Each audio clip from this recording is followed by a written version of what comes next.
강의를 들으신다고 먼저 준비한 우리 스스로에게 우리 준비한다고 수고했다. 자기한테 한번 우리 인사하고 시작할게요. 자기 이름 부르면서 네.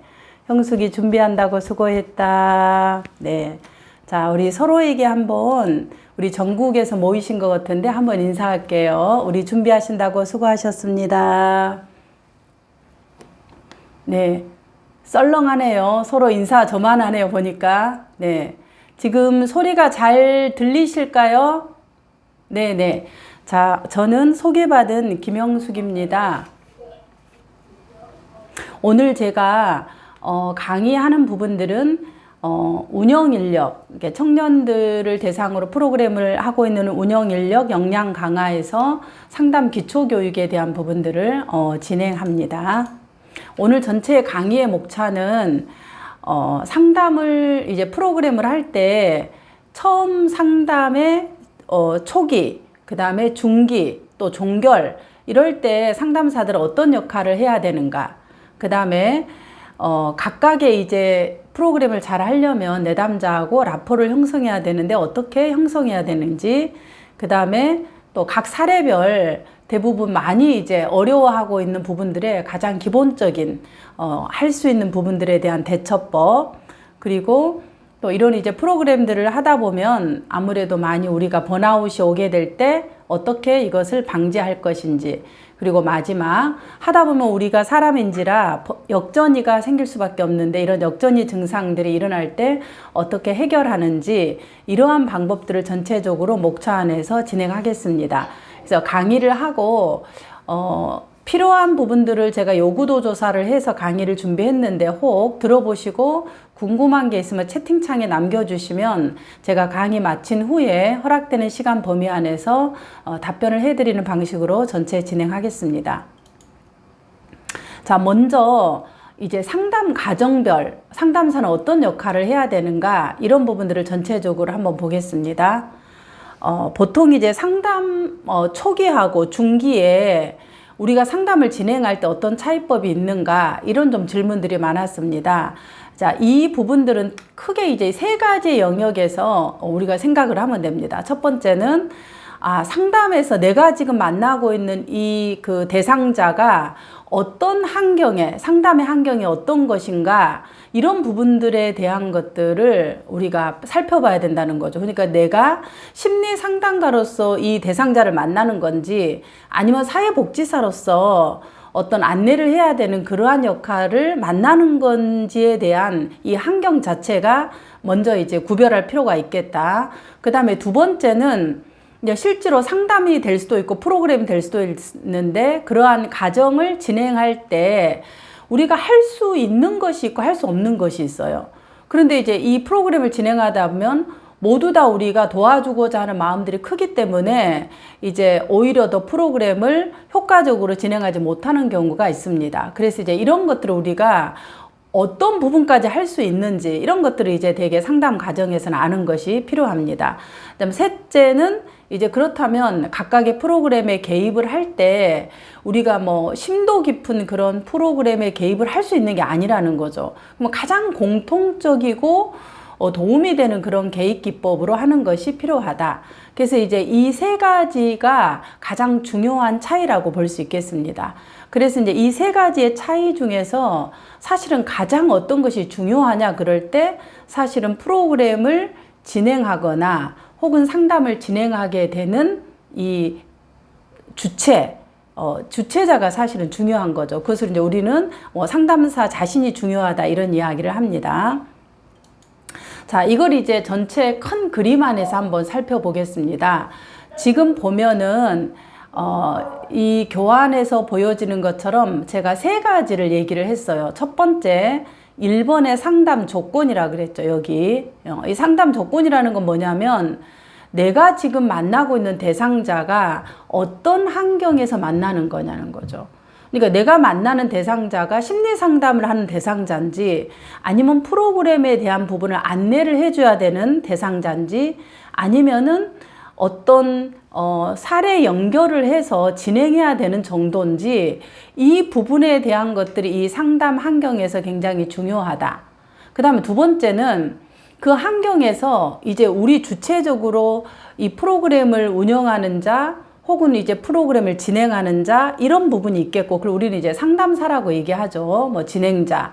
두 번째, 이제 이 내담자는 실제로 이 프로그램을 참여하는 대상자가 자발적이냐 비자발적이냐가 되게 중요하다는 거죠. 그래서 정말로 내가 이 프로그램을 도움이 되고 싶어서 참여하는 분도 있지만 실제로는 많은 부분이 그러지 못한 대상자도 있다는 거죠. 근데 거기에 따라서 우리의 이 프로그램의 진행 방법이라든가 대하는 방법이 다르겠다. 이 부분이 첫 번째 우리가 얘기한 조건에 해당됩니다. 그 다음에 두 번째는 실제로 이제 이 상담의 과정이라고 얘기하고 있는데, 이 과정에 보면은 제가 접수 상담, 상담 초기, 중기, 종결, 추수 상담까지 이렇게 쭉 나눠 놨어요. 이거는 이제 원래 심리 상담을 하고 있는 기본적인 프로세스 안에서 이루어진 것입니다.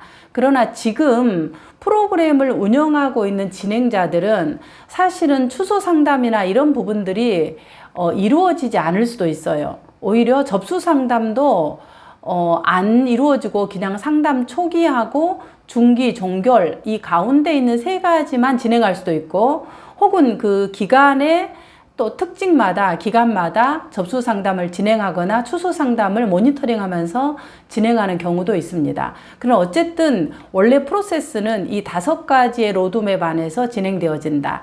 그러면은 이 5가지의 로드맵 할 때 이 프로그램 진행자, 즉 상담사는 뭘 해야 되느냐 할 때 이 상담의 과정별로 다르다는 거죠.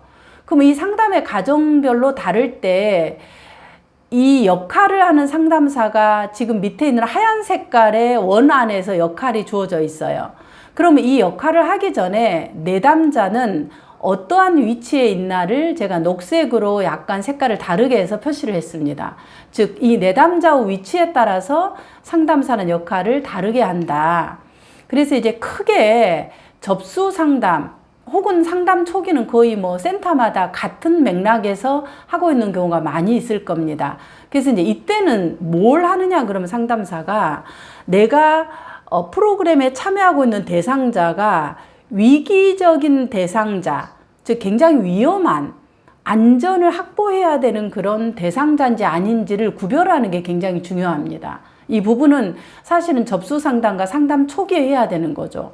그 다음에 두 번째가 관계를 형성해야 되는 거죠. 우리가 이제 이 뭔가 프로그램을 진행하거나 상담을 하거나 모두가 다 사람과 사람들 만나는 일이기 때문에 라포를 어떻게 형성하느냐에 따라서 이제 이 효과가 다르게 나오는 거죠. 왜냐하면 중간에 드랍이 돼버리면은 아무리 잘 차려진 상이라 할지라도 먹지 못하면은 소용이 없죠. 그래서 이제 그 잘 차려진 이 밥상을 프로그램을 내담자들, 즉 대상자들이 가져가게 하려면은 사실은 참여하게 하는 건데, 그 가장 중요한 것이 라포 형성이다. 그 다음에 이제 이 나머지 세세한 것들은 실제로 이제 그 프로그램에 따라서 진행이 될 수도 있고 안 될 수도 있습니다. 그 다음에 이제 상담 중기에 해당되는 것은 뭐냐면, 이 중기 정도 되면은 이제 내담자들, 프로그램 대상자들이 저항이 일어나요.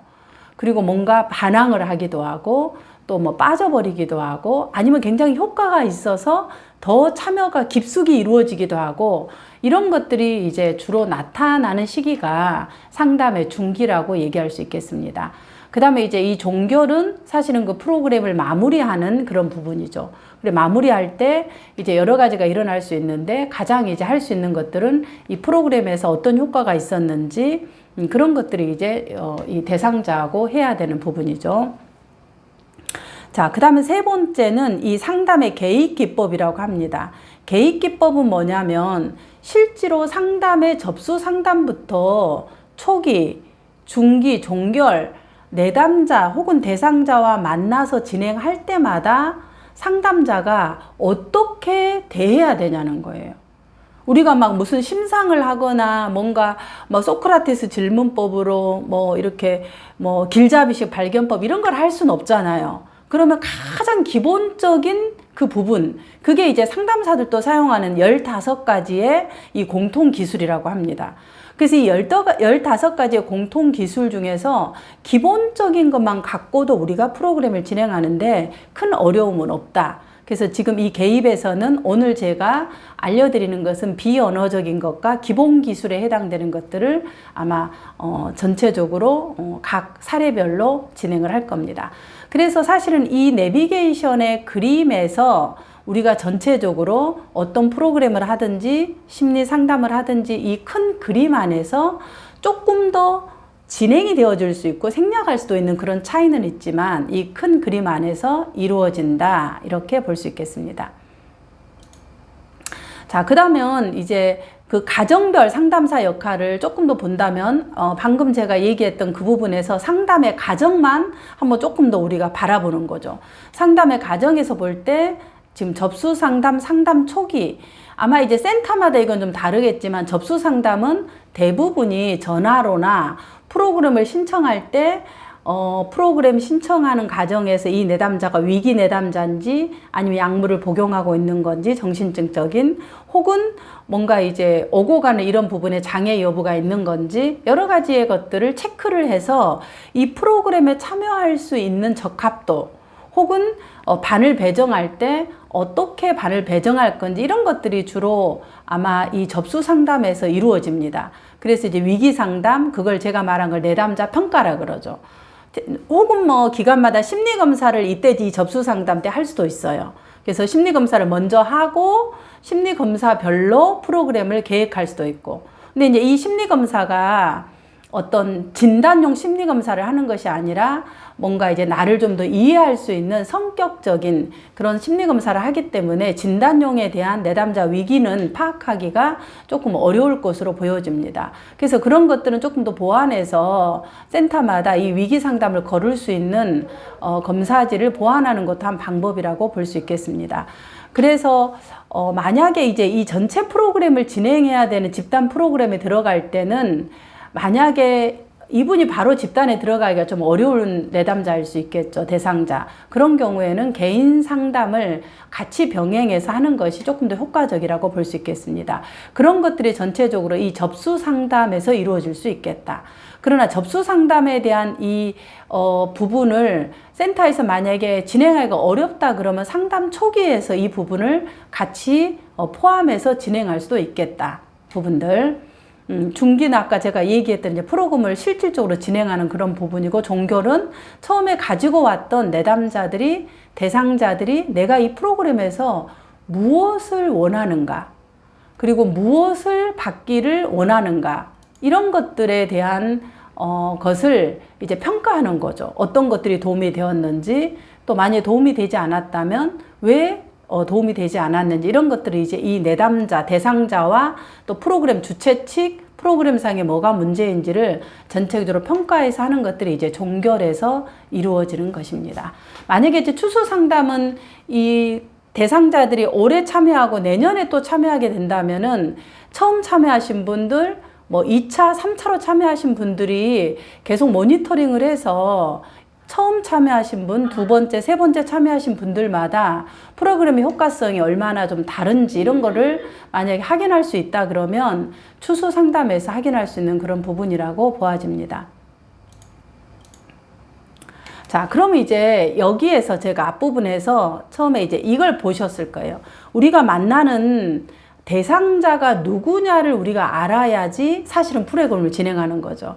그래서 사실은 프로그램의 성과도, 어떤 그 성공 요인은 무엇에 있냐, 그럴 때 사실 우리가 요구도 조사를 하는 거죠. 그 요구도 조사라는 것은 참여하는 대상자들이 무엇을 원하는지를 파악하는 거예요. 그럼 무엇을 원하는지를 파악하려면 이 참여하는 대상자들이 어떤 상태에 있는지를 파악하는 것이 가장 기본이라고 볼 수 있겠습니다.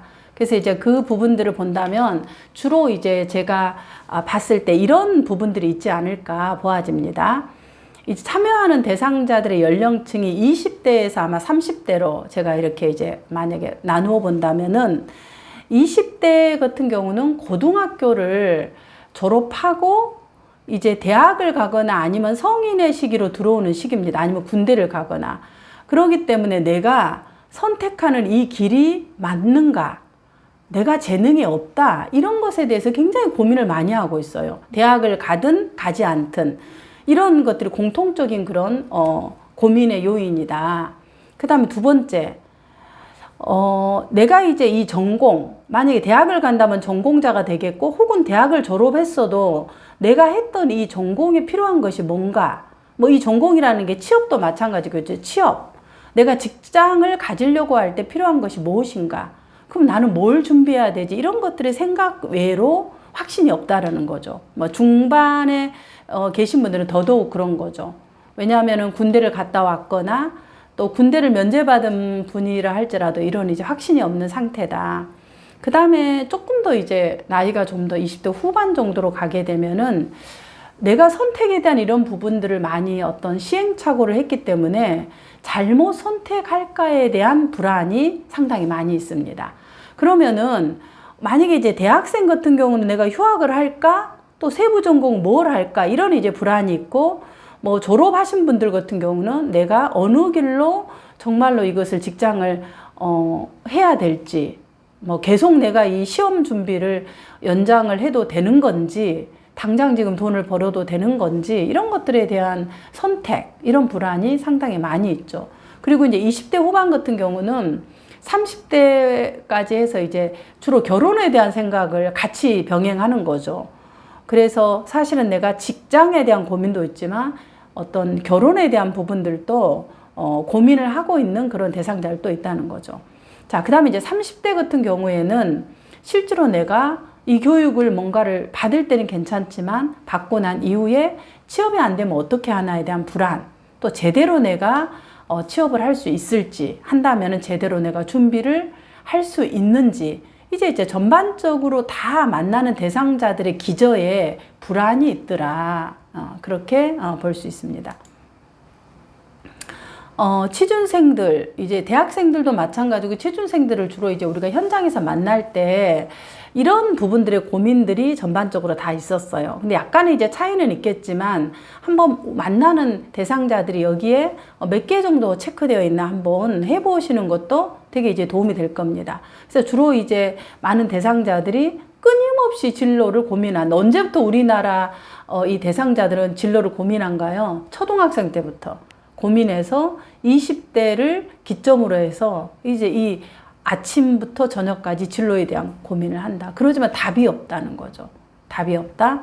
그래서 이제 그 답을 찾는 잠재적인 해결 방법으로 휴학을 하거나 워킹 홀리데이를 가거나 뭐 교환학생 하거나 자퇴를 하거나 뭐 이런 군대를 가거나 이런 부분들을 선택을 하죠. 그리고 사실은 아무것도 하지 않아서 불안하지만은 그러니까 뭔가를 하면은 사실은 덜 불안해요. 근데 아무것도 하지 않으니까 더 불안하고 의욕도 없고 더 막막함들이 일어나서 이게 이제 사실은 장기적으로 가다 보니까 되게 이제 지속성 우울로 가게 되는 경우가 많이 있습니다. 그리고 이제 학생들을 바라볼 때, 야, 그래도 내가 고등학생 때가 제일 낫다. 왜냐하면 저기는 학교 가서 대학만 가면 되니까, 공부만 하면 되니까, 학교만 다니면 되니까, 이런 이제 목표가 명확한 거예요. 근데 사실은 고등학교를 졸업하고 나서 더 많이 사실은 이런 고민들이 있다라는 거죠. 자, 그 다음에 이제 많은 고민 중에 하나가 나만 뒤처지고 있다라는 느낌이 들어요. 뭔가 이제 SNS를 보면은 SNS에 올라온 것들이 뭔가요? 전부 다 웃고 막 좋은 데 가고 여행 가고 이런 것만 SNS에 올리니까, 야, 내가 이 스펙을 비교해 보면은 너무 하늘과 땅 차이라는 이런 것들 속에서 자괴감을 느끼는 거예요. 근데 너무 쪽팔리니까 이런 것을 얘기하기가 힘들다. 그래서 이제 흑수저, 헬조선 이런 이제 신조어에 공감을 하고 있다라는 거죠. 그래서 차라리 그냥 포기해버리고 싶다라는 생각들을 자주 하면서 그러다 보니까 하루 종일 잠을 자고 하루를 다 보내고, 그 다음에 이제 뭐 게임 속에서 또 게임의 그런 어떤 인터넷상으로 만나게 되는 그러한 이제 그 어려움들을 호소하고 있습니다. 그 다음에 타인의 반응에 굉장히 의존하는 거죠. 저 사람이 나를 어떻게 평가할까? 처음에는 이제 부모로부터 시작이 됐는데 시간이 지나면서 계속적으로 뭔가 반응, 나를 어떻게 생각할까? 나를 어떻게 평가할까? 그리고 자기 존재, 이제 중요한 건 처음에 그냥 취업에 대한 것만 있었는데 시간이 지날수록 이 존재감에 대한 회의로 들어가는 거죠. 그러다 보니까 계속 미래에 대한 불안들이 전반적으로 있는 것들이 이제 우리가 만나는 대상자들의 현상, 어떤 증상, 이런 모습이라고 볼 수 있겠습니다. 이런 것을 이제 우리가 아마 학교에서 이제 이런 것들을 다 배우셨을 거예요. 그렇지만 이제 상담실에서 만나는 우리가 그 대상자가 앞에서 말한 이것은 보여지는 거예요. 실제로 이것만 가지고 있는 대상자들이 오면은 사실은 괜찮아요. 근데 사실은 이제 이거는 보여지는 위에 꼭대기의 작은 측면이고, 실제로 보면은 이런 이제 어려움들, 우리가 보통 장애라고 말하는 정신적인 어려움이 있는 이러한 어려움들이 있는 대상자들이 사실은 이 프로그램의 현장에 찾아오기도 하고 훨씬 더 많은 빈도들로 노크를 하게 되는 경우가 많다라는 거죠. 그래서 지금 이제 색깔로 표시를 했는데, 이 지금 밑에 녹색으로 되어 있는 이런 부분들이 사실은 가장 많이 만나는 대상자들이에요. 적응장애. 적응장애라는 게 뭔가요? 군대나 사람들이 모여져 있는 그 곳에 내가 가는 것 자체가 힘든 거예요. 적응이 힘든 거. 그래서 이제 보통 취업이라든가 군대라든가 뭔가 이제 그 사람들이 모여져 있는 적응해야 되는 부분에서 어려움이 있을 때 적응 장애가 가장 많이 나오죠. 군에 면제되는 그런 사유도 또 기가 조치되는 이유 중에 하나도 이 적응 장애가 가장 많죠. 적응 장애 그런 부분들을 우리가 상담실에서 사실은 많이 만나게 됩니다. 프로그램상에서. 그 다음에 빨간 색깔은 조금 더 심한 거예요. 이제 이렇게 심하다라는 게 뭐냐면 이 증상적으로 적응장애는 상황적인 스트레스가 있을 때 군이라든가 또 취업이라든가 이런 것들은 상황적 스트레스잖아요. 처음 가보는 거예요, 군에. 그 다음 취업이라는 거, 내가 졸업을 했으면, 고등학교로 졸업했으면 돈을 벌어야 돼. 뭔가 사회에 나가서 나를 증명해야 되는데 그 증명해야 되는 것 자체가 상황적 스트레스죠. 그러다 보니까 적응이 힘든 그런 부분이 있는 게 이제 이 파란 색깔의 지속 속 우울장애, 주로 많이 나오는 게 우울장애, 적응장애 이런 게 나오는 거죠. 근데 빨간 색깔은 이제 이런 적응장애나 우울이 훨씬 더 시간을 지나면서 더 조금 더 정신적인 어려움들이 하나 쉽게 말하면 하나에서 시작이 됐다면 이제 5가지로 이렇게 확대가 되어졌다고 생각하면 돼요. 쉽게 말하면. 그래서 이 빨간 색깔로 되어진 부분들이 이제 보통 말하는 게 양극성. 우리가 조증이라고 얘기하죠. 그래서 이제 감정 기복이 심해서 내가 어느 날은 막 모든 것들을 다 해서 내가 막 돈을 당장 이제 벌 수 있을 것 같은 그런 자신감들이 있다가 또 어느 날은 확 떨어져서 나락으로 떨어져서 아무것도 하지 않는 그런 이제 조울증 이런 부분들이 많이 나오고 뭐 월경전 불쾌감 장애 이것은 그렇게 이제 여성에게만 해당되니까 크게 있지는 않는데 주로 이제 많이 나오는 것들이 사회공포증, 사회공포증이죠. 이게 사람들 속에서 내가 나아가는 것들이 힘들어서 나가지 않으려고 하는 것들이 굉장히 많다. 그다음 강박증에 관련된 이런 것들은 이제 또 좀 나타날 수 있는 부분이고요. 최근에 이제 많이 나오는 것들이 학교폭력, 피해자, 가정폭력 피해자 이런 피해의 사실들이 이런 상황적 스트레스와 결부되어짐으로써 외상후 스트레스 같은 경우 또 급성 스트레스에 대한 부분으로 우리가 이제 그 프로그램상에서 많이 만날 수 있는 그런 대상자입니다. 그 다음에 뭐 불면장애도 굉장히 많이 만나는 하고 스트레스를 이제 어떻게 푸느냐 그러면은 이제 음식으로 푸는 거죠. 게임도 안 되면은 음식으로서 푸는데 특히 이제 이런 건 여성들의 경우에 남성보다는 남성도 요즘은 최근에 많은데 내가 보여줄 건 없는데 이게 능력이 보여줄 나를 존재를 입증할 게 없는데 내가 외모라도 사람들에게 뭔가 나타나야 되는데 몸이 뚱뚱하다고 생각하거나 내 몸의 체형이 마음에 들지 않는다고 해서 과도한 어떤 그 스트레스 먹는 것으로 풀면서 하는 것들에 것들이 최근 또 많이 일어나고 있는 그런 부분입니다. 그 다음에 이제 이 하늘 색깔로 되어 있는 이런 부분들은 사실은 그렇게 이제 자주 만날 수 있는 부분은 아닌데, 특히 이 중에서 ADHD, 성인 ADHD는 우리가 이제 프로그램상에서 좀 만날 수 있는 그런 부분입니다. 그 다음 보라 색깔은 이제 성격장애인데, 성격장애는 생각 외로 요즘 많이 만나게 되고 많이 성격장애 분들이 오세요. 성격장애는 뒤에서 조금 더 자세하게 다루겠습니다.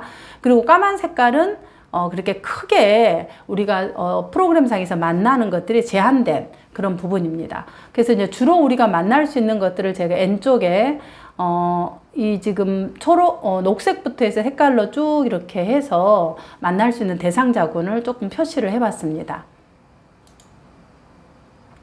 자, 그러면 아까 이제 만났던 이 대상자군에서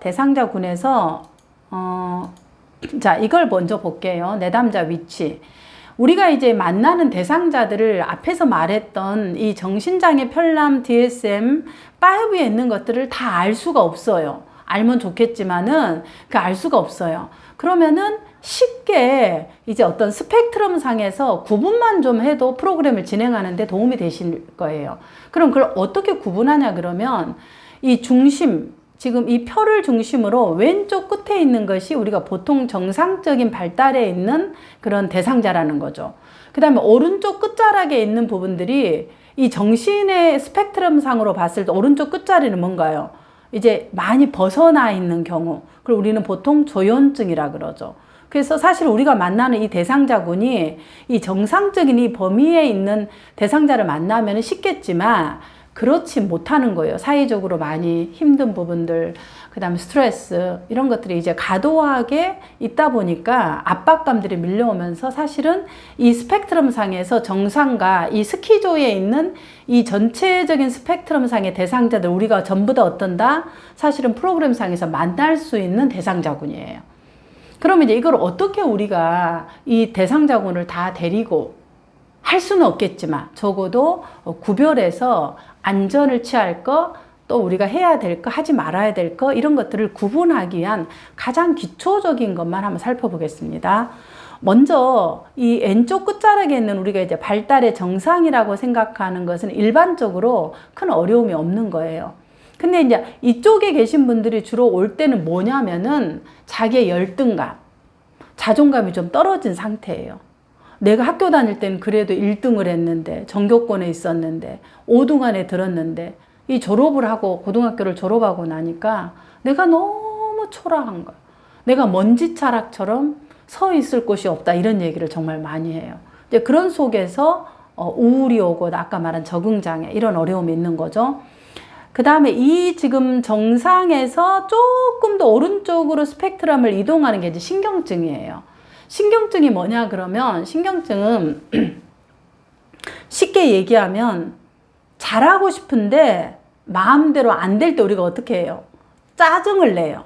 그리고 히스테리컬하게 되죠. 그래서 보통 히스테리컬하게 짜증내면 우리가 노처녀 히스테릭 이러잖아요. 근데 요즘은 노처녀만 히스테릭을 하는 게 아니라 제가 볼 땐 전 국민이 다 히스테리컬하다.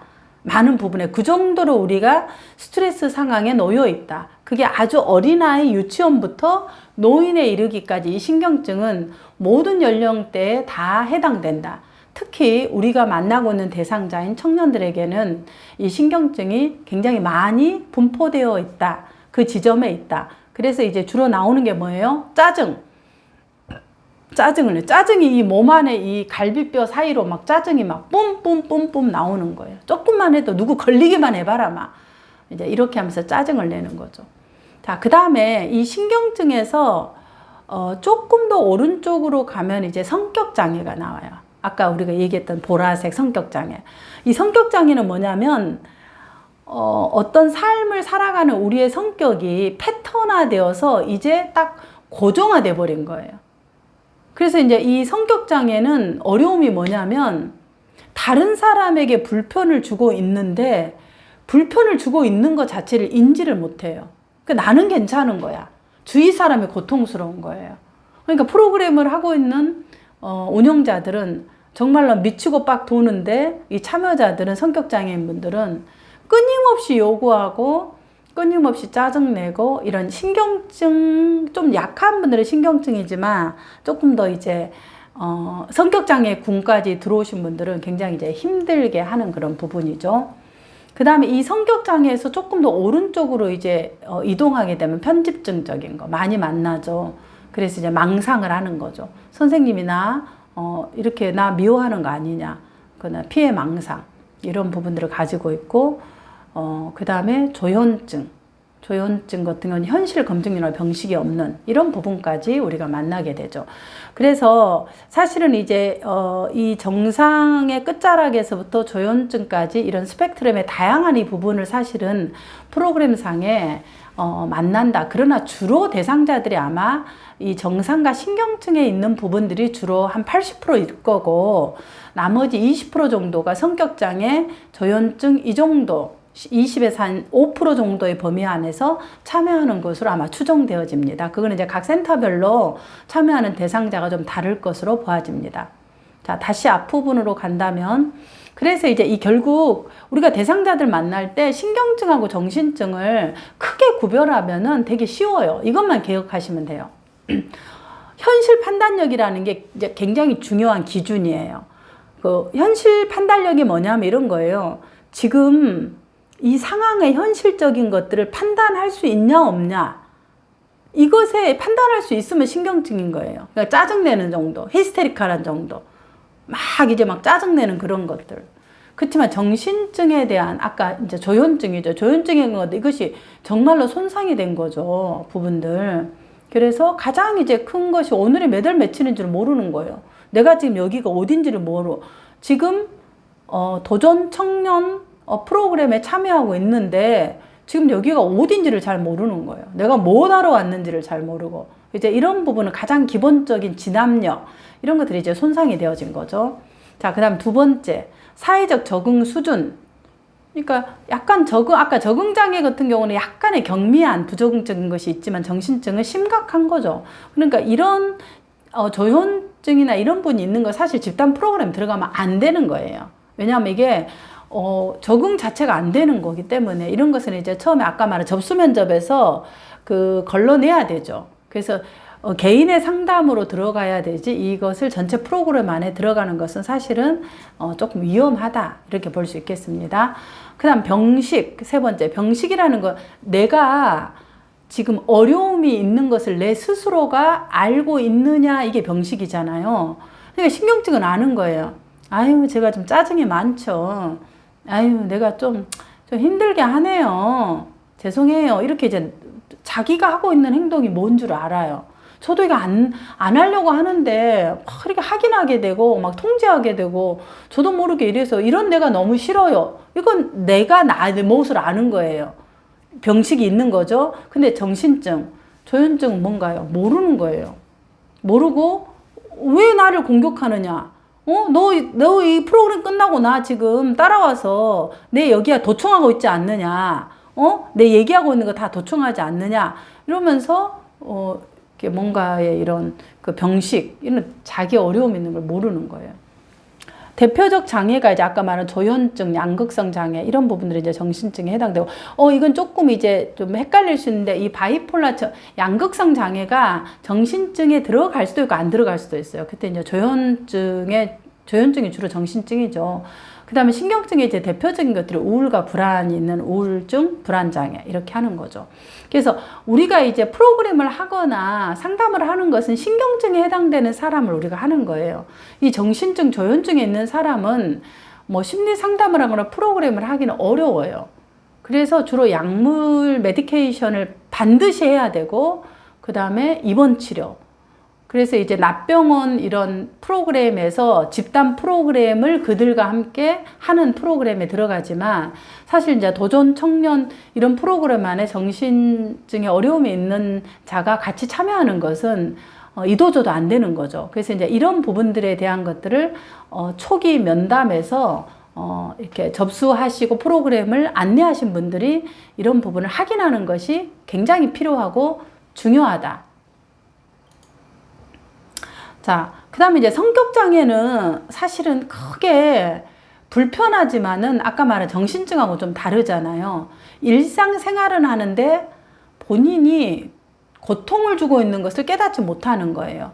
그래서 이제 주로 나오는 것이 세 가지 타입이라는 게, 세 가지 방이 있다 생각하면 돼요. 성격장애는. 주로 A방, B방, C방. 네, 이렇게 이제 방이 있다고 생각하면 되는데, A방에는 주로 어떤 사람들이냐 하면 약간 좀 기이하다. 그래서 아까 막 편집성, 분열성, 산속에 막 저기 산속 같은 데 사는 사람들이에요.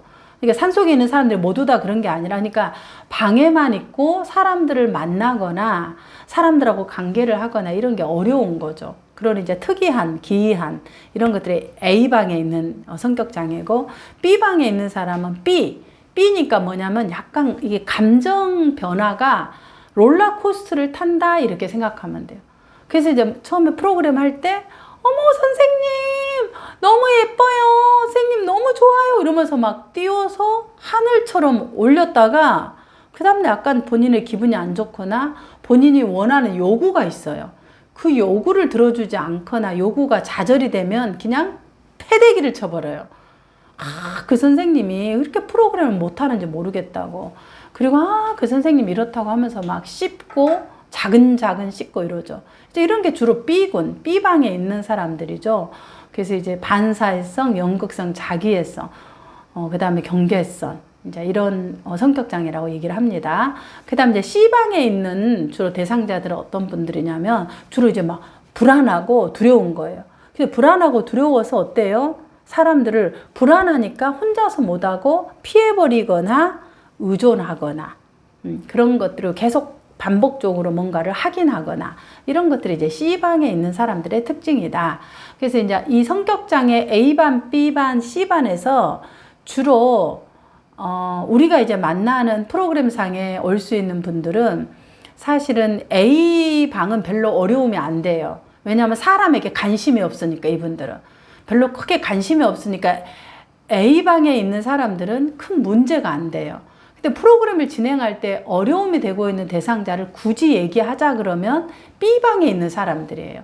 C방도 불안이 많기 때문에 의존하려고 해서 좀 귀찮다는 것이죠. 계속 혼자서 못하고, 선생님 선생님 이거 어떻게 해요? 선생님 이거는 뭐예요? 이러면서 계속 뭔가를 의존하려고 하는 아기 같은 그런 것들이 많아서 귀찮지만은 그렇게 힘들진 않아요. 주로 이제 뭐가 힘드냐 그러면 B방에 있는 사람들이 굉장히 우리가 감정을 폭발하고 그 다음에 아주 그냥 디스를 하고 이런 것들이 되게 이제 그 감정을 건드리는 선이 되죠. 많이 갈등도 일어나고 그래서 주로 이제 우리가 봐야 되는 부분들이 B방이다. 물론 A방에 있는 편집성 이런 부분들은 굉장히 힘들죠. 의심하고 계속적으로 얘기하니까 부분들. 그래서 이제 그런 성격장애의 어려움을 갖고 있는 분들도 대상자고 해서 우리가 프로그램 진행상 만날 수 있는 그런 부분이다. 많이 최근에는 이 성격장애들이 워낙 많이 이렇게 두드러져서 사실을 나타나고 있습니다. 강의를 들으신 여러분들도 사실은 이 성격장애 어느 지점에 아까 제가 말했던 이 스펙트럼 상의 어느 지점에 있어요. 그죠? 왼쪽 끝자락에 있는지 오른쪽 끝자락에 있는지 중간에 있는지 그건 본인만이 알아요. 그죠? 그래서 이제 우리는 어딘가에 이 지점 안에 우리가 머물러 있다.